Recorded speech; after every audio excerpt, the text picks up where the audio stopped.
Welcome back to Feeding Power Podcast. Today we have a very special guest. Joanna's going to be making the introduction. I know Joanna is very, very excited. This is going to be by far one of the best episodes. Joanna, let's get this started. All right. So today, thank you again for coming back to our episode. Today we have a special friend of mine and someone that's making big moves out there, and that is Olena Nix. Hi, everybody. My name is Olena Nix. Thank you guys for having me on the show. Of course. I'm very excited. I guess I'll give an introduction about myself. Please do. Okay. So Joanna and I have actually been friends since elementary school. Yes. And she looks exactly the same. And so does she. So I grew up in the Uniondale community. I actually still live in Uniondale, and I am running for town of Hempstead Clerk. Woo! So I'm very excited about that. My roots are in Uniondale. My roots are in the community. I have been a volunteer firefighter over the last 10 years, and I'm currently a sitting lieutenant. I also sit on the Uniondale Public Library Board as the vice president, as well as a number of organizations. So I am so excited for this upcoming run, where the election's November 2nd, so we are really just 2 months away. I am excited for the changes that we're going to make and the people that we are going to connect with throughout the entire town of Hempstead. Amazing. Thank you. That was so perfect. You should have started the introduction, honestly. And as she mentioned, we are friends since elementary school, and being that you're in Uniondale, that means this was quite a commute for you. It was like 45 minutes or so. It was. But she once went to see one of my soccer games, which was like an hour away, and it was freezing. So I'm sure this is not as bad as that day. And at least we won. Yeah, and I was happy to be there. Perfect. So let's get to it. Now, as she mentioned, she's running for the Hempstead Town Clerk. Now, for a lot of people, maybe they don't know what that is, what's your roles, why are you even going into this career or this field. So if you can just give us a little details of what it really means and what are you putting yourself up to? Yes, of course. So I'm really excited about that because you're correct. A lot of people do not know what the town clerk is or does, and that's one of the biggest reasons why I'm running. Mm-hmm. We currently have an individual in there who has been in politics for over 20 years. Mm-hmm. Wow. And, she's had a number of political positions, and she's never really worked a job separate from that the taxpayers don't pay for. Yes. And the town clerk really is responsible for records throughout the town, so history of the town. When the town board has their meetings, the town clerk is responsible for making sure that she keeps the minutes, the agenda, and really pretty much anything that happens there. Mm. Some of the also big issues or the bigger roles within the position is FOIL requests, which is the Freedom of Information Law. So in New York State, where there is public office or, where services are directed to our public, you can request information. If you want to know how the money's getting spent, where the contracts are going, who are the contractors, what's the process of those things, all that information should be documented. Any town buildings, there should be information on within the clerk's office. The clerk is also responsible for marriage certificates, death certificates, birth certificates, passports, different permits throughout the town of Hempstead, parking permits, things like that may be needed. So really running that office, essentially. And as we've come to know it, the current office uses typewriters. We are in 2021. So what we've noticed is that our residents have had a hard time getting the information that they need. Yeah. And because the town of Hempstead is actually the largest township within the United States. Wow. Yes. We want to be able to connect with all communities. Okay. And one of my campaign slogans is no communities left behind, because there are a lot of disparities in the information that communities receive. So there are hearings, public hearings that happen, which could be like with buildings being built or just different things going on in the community. And often our residents don't have that information. Yeah. So then when something comes into their neighborhood, they're like, well, this was a surprise. And it's because there's not enough due diligence to make sure that every resident who is paying their taxes, every child, every staff, every employee is getting the service that they deserve. As I mentioned earlier, I've been in public service for over 10 years. Wow. When I was 14, I started like lobbying legislation. Like that. So when I met her, which like she mentioned, all the way to elementary school, you can tell, like, you're young, but you can tell who is those people that challenge themselves to do better. Yeah, and she 100%. has always proved herself that she's always challenging herself to go better and do better. And she also always proved to have a big heart. But the question is, this is a lot of work, and you've always been so involved in the community. You also were a volunteer firefighter. Mm-hmm. What inspires you to be so involved and to all these things that you just overwhelm me just with the responsibilities, and then you're signing up to do this for an everyday basis. You make our job look like nothing. we only have one task. Never complain again. Yeah, exactly. I don't want anyone to feel that way. No, it's all right. What inspired me is that all this work that I'm doing, there are people who feel that they can't stand up, or they don't stand up, or that they just don't know. Mm-hmm. And I understand that sometimes in many scenarios I'm an anomaly. Mm-hmm. Like I will go and find out that information. But then realizing how much information I didn't know if I didn't go look for it means that there's so many other people who don't know that information. Mm-hmm. And if we think about if we think about other people, then that's really what drives me, is that information is important to them, just as important as it is to me. And we can't make informed decisions, especially like our age group, if we don't know. If it's not being marketed towards us, but it's so important.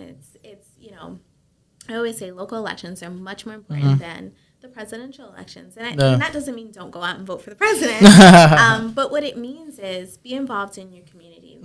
We want to build homes in the areas that we grew up in, or just in future areas. So that's information that we should know. I mean, I see so many individuals our age, they're starting businesses. They could use grants. They could use information on how to start a business. And a lot of times they don't have that because they don't know those resources exist. Correct. But do you think it's because it's like lack of knowledge, right? Because the resources are there, so it's not because they're not given to them, but it's just or exposure. Like you mentioned, they're still using old technology, so it's not getting out there. The information you see, like I didn't know a lot until I see her promoting a lot on social media. What's her role? What is she doing? What's happening in the town? She's like, hey, Joe. She even had an event when it was the same event as my company, but it's like she mentioned, it's like we're so outdated on those things, and you being young and being able to expose this to everyone else, I think that's one of the main reasons too. It inspires you that we can use this information, but we don't know about it. Yeah. And it's, it really is there. I think the way that the current town board has been run and has been ran for the last plentiful of years is on the idea that residents don't know, and they won't know, and they won't have, and they won't find out. Right. So like right now there is a rental assistance program that the town, I believe it's going through September. I don't know the exact date. But there's a rental assistance program for those who are affected by the pandemic. But so many people don't know about that. Wow. And it's basically grant money that's given to them. Our town received CARES Act money where, it was supposed to be used for pandemic purposes. And we still don't know to this day where it went. We know that some of it went to facilities. But like millions of dollars that we received. But like our first responders didn't see a large chunk of that money, and they were on the front lines. We want to know how those decisions were made, and the town clerk is responsible for putting that information of how those decisions are made. Correct. So let's just say right now we're interviewing you to be, so the Hempstead town clerk. Now the main question and I'm sure you already, been exposed to this question, would be why, like you mentioned, the elections are coming in November. And they're starting the early elections in October. So the question would be why, and everyone that's watching you, especially that a lot of people, like you mentioned, are young people, why should we vote for you? I mean, I already did, but everyone else that it's watching, why would you say vote for me? I would say vote for me because it's a fresh voice. And I'm a person that has experience with connecting individuals to resources. And I'm a person who is going to care 100% what I put myself into. And it's not just, it's not about photo shoots, it's not about photo ops, it's not about just, a name recognition. For me, it's really putting in the work that's necessary to make sure that we bridge the gap between the disparities of resources and information, and, that everyone feels cared for. Everyone's paying their taxes. So 100%. They should be able to receive the services. And I think most importantly, why people should vote for me is because I'm looking to run the office in a bipartisan way. Okay. So whatever party you belong to should not matter, and it will not matter when it comes to me delivering services. I will be a town clerk for all, and, just making sure that everyone is happy and that everyone is heard. I love it. So you heard it. Go vote. Make sure you vote for her and show us some proof, and we'll give you some free candy. So now, Olena, and that's perfect. Now, obviously, your background supports this because, like you mentioned, and I've been a witness. You've been, a volunteer firefighter. You're also the public library board president. So you're involved with the. Okay, vice president. So you're really involved with the community. But I'm sure this wasn't something when I spoke to you back in school, you never mentioned it. So this is something that just, you saw the opportunity and you're like, this is something I can make a lot of change. When did that idea come to you to say, you know what, I'm running for this position? I would say about 2 years ago. 2 years ago. And there was an event that we were having within the community. And we weren't hearing from our public leaders, especially those within the town of Hempstead. And I thought, okay, that's unfortunate. And then there were a number of other opportunities where we could have used them throughout the library that we've reached out, and we still didn't hear from them. Wow. And I think, and then buildings, recently in Uniondale, there has been an apartment complex that many people felt like they didn't know about. And I said, the reason why is because we keep voting for the same people. Yeah. And people know the name of my opponent. They don't know what she does. They don't even know really what position she's in. And for a person who's out there so much and in so many photos, you would think that you would at least educate the residents about what it is that you do. So that to me didn't really sit well. And I really believe that people deserve more. So I would say about 2 years ago is when I made the decision. And I know that it's a risk because it's very hard going up against a 20-year incumbent. Yeah. But to me, it's well worth the risk. So what advice would you give everyone involved in everyone in their community? They say, let's get more involved in this, but it starts from the core, which would be where the people are making these decisions, where the people are performing all this tasks, like you said. So what would be one of your biggest advice you will give to viewers that are watching? And like you mentioned, no town gets left behind, not only for the town of Hempstead, but everyone that's there watching and they don't even know, like you mentioned, like what's there in their community, but the information is there. Right. But again, I saw that you put a lot of events, a lot of meetings, a lot of gathering, and no one's out there trying to be involved or trying to get that information. So what would be your biggest advice to your viewers? My biggest advice would be to pay attention and learn who your representatives are. The most important, I would think, are those that represent your district. So learning like who your senator is, who your legislator is, who your assembly person is, and who your councilmatic leader is.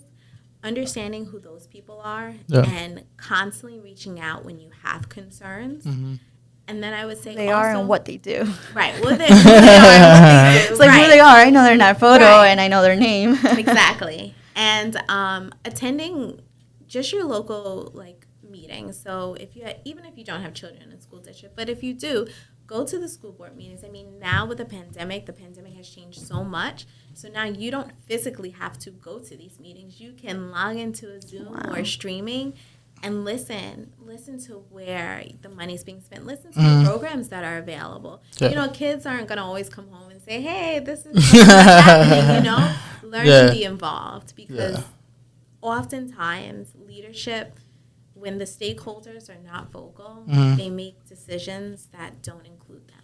Wow. So It's amazing. And even if you don't have kids, you're leaving behind, you owe so much to your community. I know when our Uniondale schools were doing, the board meetings, I would go. I have no kids, and I, probably not planning to have any. But, in that future, it's like, I have my godkids, godchildren, and now I have a nephew, and I'm glad that I'm being involved, and I'm glad that I'm there making a voice because I owe so much to my community as well. That's the least I can do, also get involved. Right. So if you're like single out there with no family, know that it's also your responsibility.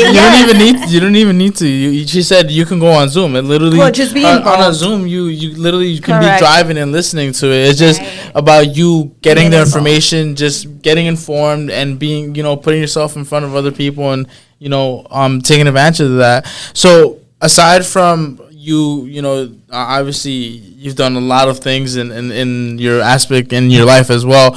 What outside of like that world? How would you say you're like? How do you describe yourself outside of like that? Like, because it's like two worlds, right? It's like you have that like the I would say like I don't want to say political, but it's more like the political side, and then you have like your normal life, the professional, the activist, yes.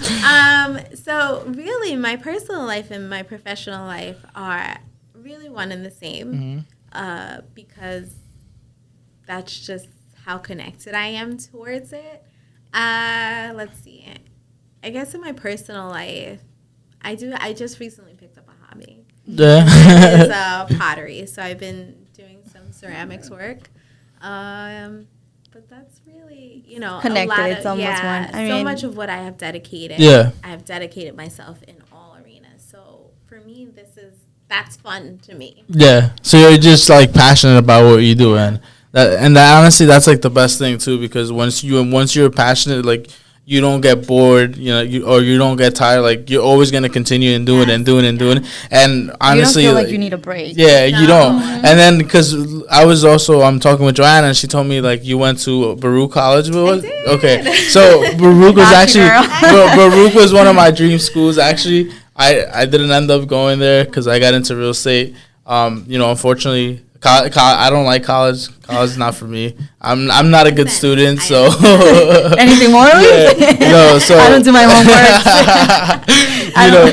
So I don't read. But definitely for anyone, what would you say? Like, and I like to always ask this question. Like, what would you say? Like, because a lot of people say don't go to college or go to college, but Baruch is actually like probably one of like the best business schools out there.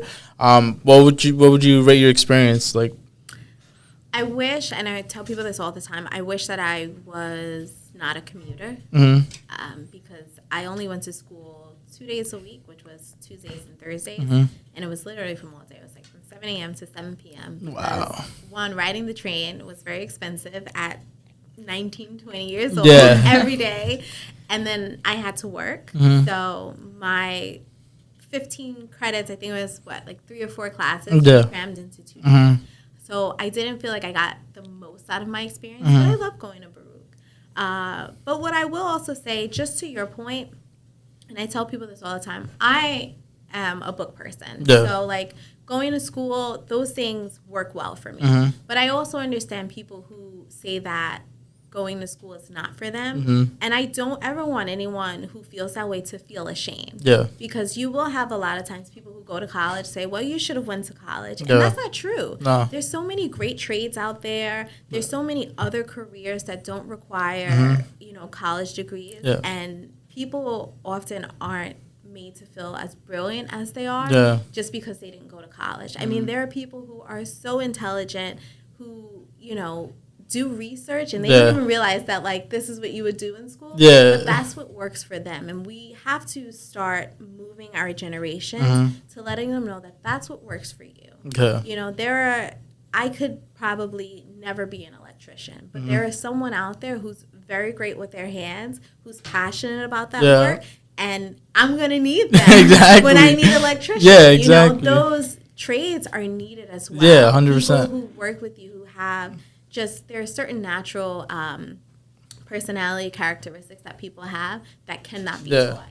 And there are some people who go to school and they can't even learn it. Yeah, they can't learn it. Have it. Yeah. Because that's not where they want to be. Yeah. You really have to encourage people to be where it is that they want to be. Correct. I mean, I completely agree with you. Yeah. And sometimes college or this kind of things just build character. Like you mentioned, you had to commute. I had to have 3 jobs and also put all my full-time credits in 2 days. Yeah. You know, and it built character. It builds that, you know what, when you want something. Yes. But if you ask me, what did I learn from my associates, business associates, I'm like, I have no idea, but I know I built character. I just had Joanna do my homework. Yeah. So literally. You did. So with that being said, I believe you got your master's. I did. I see. got my master's from American University. I got my MBA. That just shows that what she commits to, she goes all the way. all the way. All the way. Yeah, so that was also an experience because now I'm working full time. Wow. Like I'm working. Yeah. And it was, you know, you still had to really be in classes. That's and right. There was a lot more work to do. And I was actually doing, people think this is the craziest thing ever. I was doing 2 master's programs at once. So I was pursuing my MBA, which I completed last year. And I was also pursuing a master's in social work, which I am hoping to wrap up next year. But, you know, like I said, school is for me. And the reason why I push myself to more education is because I feel like there's so much out there to learn. And honestly, if it wasn't for student loans and time and having to work, I would probably be a lawyer, a doctor. Just because that, for me, information is so, like when I go home, documentaries are what I watch. Yeah. You know, understanding about just different cultures, how business operates. And business I've always been attracted to. The ins and the intricacies of it, like how people start their businesses, what their business models are. That's right. And we don't think of ourselves in that way, but we're all a brand. Yeah. You know, 100%. you have to make yourself and create yourself as a brand. How That's you right. put yourself out there on social media, how you present yourself to people in public, like you are a brand. Yeah. And if we thought of ourselves that way, I think everyone would invest. Yeah, themselves. you'd probably be more Absolutely. successful that way than any other brand, right? Like probably even like bigger than McDonald's or bigger than other bigger companies. Yeah. But I think it goes back to like what we said earlier about the mentality, right? It just it all it's like all connected, right? Yes, And it's like it's just like you want to do so much. I'm sorry. So you know sometimes like you know that's what happens when you have like the right people around you, but sometimes you have the wrong mentality, or you like to get educated, but if you don't put in that like mentality or that hard work, or you know those extra hours into reading those books, or you know that commuting, like she said, you know, unfortunately you can do that all of that and it's not gonna work. You know? Yeah. Now, that's a good point that Luis just mentioned, like also being surrounded with the right people. And again, being where we come from, you know, it's not a lot of young people with their head together, like this is what I want to do. There's a lot of distractions going on. Yeah. There's I mean, you guys grew up in Uniondale. I grew up in Brownwood, which is 95% the similar situation. Yeah. You know. Yeah, we still gotta lock our doors. Yeah. And windows. So yeah, same thing. Yeah. So, what would be your advice, especially you that you've been always so concentrated on what you're gonna do, especially you know pursuing like what you do? What do you think about being around the right people? I think it's like 50% of the battle. Because if you don't surround yourself with the right people, a lot of people are very impressionable. And I have to admit that I'm one of those people. And you have someone around you who may not, like you could have people who intentionally don't believe in you, well, unintentionally. And what I mean by that is it's not that they don't care about you. It's not that they don't see greatness in you, but a lot of times they don't see greatness in themselves. So it's very easy for them to be negative. And if you're a very impressionable person, one little negative thing can destroy you. Take you So, of course, there's a lot of people right now who, even at the beginning, when I first said, like, when I was out petitioning to get my name on the ballot, who said, like, you know, she has a strong name, she has a strong recognition about my opponent. I don't think that you're going to win this race. And I think if I continue to listen to that, I would be in a much different place. Correct. But I don't even focus on loss. And I think that surrounding yourself around good people is good. And unfortunately, my mom always taught me this. people are, you know, they're of their environment. They're products of their environment. Mm-hmm. And unfortunately, which is another reason why I wanted to run, is that people don't always have someone to look up to. They don't 100%. have someone within their space, so they have to find that. My mom was the first person in our family to go to college, and she said that it was simply because of her drive to not want to live the same life that she saw past members of the family live. Yeah. And she had to put herself around good people. So as she's like going through high school, going through college, she had to find people who she looked up to. And those were the people that she surrounded herself around. Yeah. So I think people who we surround ourselves around are so important because especially if you really believe in someone and someone is so close to you, something negative or something good that they say can push you or stop you. Yeah. There's one of my favorite quotes is like, bad company will corrupt good character. Yeah. So I'm a big fan of speaking and hanging out with everyone. You've been my witness. I will speak to the loudest, to the shyest, to the baddest, whatever it is. That's, something that I think we have an advantage. Yeah. That we come where we come from because, everyone has different kind of personalities and that doesn't define them or their success in the future, but it defines you being comfortable with all this type of personalities out there. But at the same time, you also got to see what's the end result of everyone around you because like you mentioned, then you don't have anyone to look up to or they can bring you down. And that's where the quote comes in, a bad company can corrupt good character. Next thing you know, they're like, you know what, let's just do this, forget that, you're too young for that, Oh, your dreams are too big, you're dreaming. You want too much. And I hear that a lot. Like, if I continue to listen to that, then I would just be sitting. I would be dormant. Exactly. You wouldn't be doing that. Well, you don't act like a 28-year-old. And, sometimes it does bother me. Like, I should be out, like, enjoying life. And, that is, something that I always have to sacrifice. Yeah. But, these are the things that I want. And like Joanna said, we have hung around a lot of different people. And I think that's one of the best things that I like about myself is my ability to be able to interact with. I didn't even know English when I met her. We were still able to interact.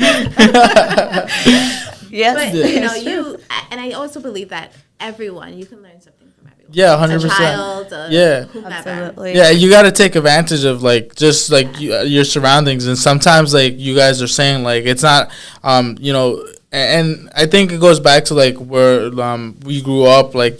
Sometimes in school you're taught a certain way, this way is the right way to do it, right? And everybody gets it stuck in their head, okay, I have to do it like that because my teacher stuck that in my head for the last 12 years, and this is the only way to do it. But then sometimes even the table script, right? Then you have the smart students or the ones not doing anything, and now the students that were lazy, and now those are the ones creating businesses, more and that's the best part. AKA Luis Molina. Yeah, exactly. Listen, I've had teachers and I'm not gonna put them on blast, but there was times where they would be like, oh yeah, you're not gonna be nobody, or you're gonna do this, and if you let that get in your head, there's gonna get to a point where you're either gonna blow up.